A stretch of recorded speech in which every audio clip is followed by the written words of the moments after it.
দেখো আজকে আমার ছেলে পটি করে দিয়েছে এখানে। दी परमेश्वर चाहिए मुझे बताओ कहाँ से मिलेगा 6 फुट 4 इंच করেছে, এটার কোনো মানে? এইভাবে কেউ পটি করে বলো তো? এবার কি করব? এই পটিটা আমি কি করব? কিছু করার উপায় নাই, আমি মাখবো, একটু একটু মেখে নেবো এই পটিটা। আর ভাল লাগছে না, ও যখন যেখানে সেখানে পটি করবেই, তাহলে আমি পটিটাকে কি করবো? ফেলতে পারবো না, যাও আমি কাজে লাগিয়ে নেবো। এই মেখে টেখে নিব, মাথাতেও দেবো, মাথাতেও দেবো আমি। দাঁড়া,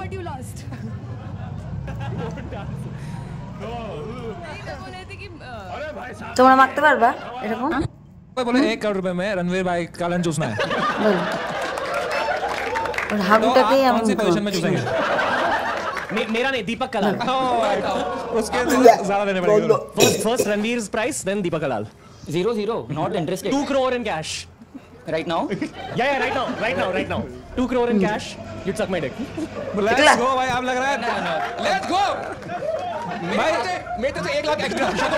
সোশ্যাল মিডিয়ায় ভিডিও পোস্ট করা মানেই ভাইরাল হতে হবে, আর ভাইরাল হতে গেলে যত নিকৃষ্টতম কাজ করা যায় সেগুলো করতে হবে। আর তার একটা জলজান্ত প্রমাণ ইন্ডিয়ান গড ট্যালেন্ট শো, তাই তো না শোটার নাম? সেখানে এসে সেখানে শোতে যে বাজে বাজে কাজগুলো হচ্ছে, বাজে বাজে ভাষাগুলো ব্যবহার হচ্ছে, সত্যি আমি তো মানে ভাবতে পারিনি যে এইরকম পরিস্থিতি হয়ে যাবে। মানে একটা বার একটু ইমেজিন করো যে আমাদের নেক্সট প্রজন্ম কোথায় গিয়ে ঠেকছে। আমরা কিসে উৎসাহ বেশি নিচ্ছি, মানে আমাদের তাদেরকেই তো আমাদের নেক্সট প্রজন্ম সেই দিকে উৎসাহ নেবে, তাই না? সবাই এখন ভাইরাল হওয়ার শখে যা ইচ্ছা তাই করছে। আর এখন মোস্ট ইম্পর্টেন্ট ম্যাটার হয়ে গিয়েছে গালি দেওয়া, মুখের বাজে বাজে কথা বের করা, আর মানে কিছু গোপনীয়তা থাকবে না মানুষের মধ্যে।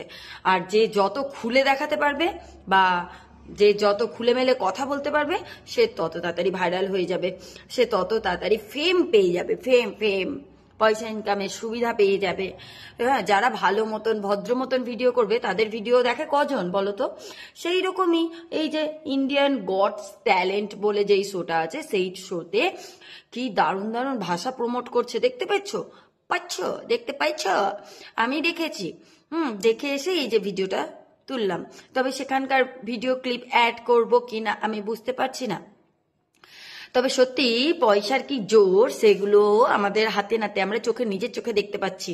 কিন্তু একটু হলেও সাবধান হয়ে যাও, কারণ নেক্সট প্রজন্ম মানে তোমার ঘরের তোমার সন্তান, ছেলে হোক মেয়ে হোক যেই হোক, এই দুনিয়াতেই বড় হতে হবে তাকে। তুমি যেগুলো করে বেড়াচ্ছ সেগুলোকে তাকে গিলে হজম করে তারপরে সে নতুন কিছু ট্রাই করবে। তো তুমি যদি সবকিছু করে চলে যাও, তোমরাই যদি করে চলে যাও, তাহলে তোমাদের নেক্সট প্রজন্ম কি করবে? হ্যাঁ, সেগুলো মাথায় রাখো।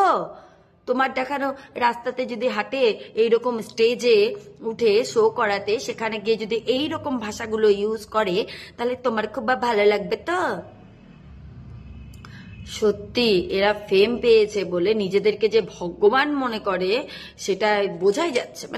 মানে কি যে ভাবে নিজেদেরকে, আমি তো বুঝতে পারছি না। এইরকম ভাবে মিস ইউজ করবে একটা এত বড় জায়গাকে।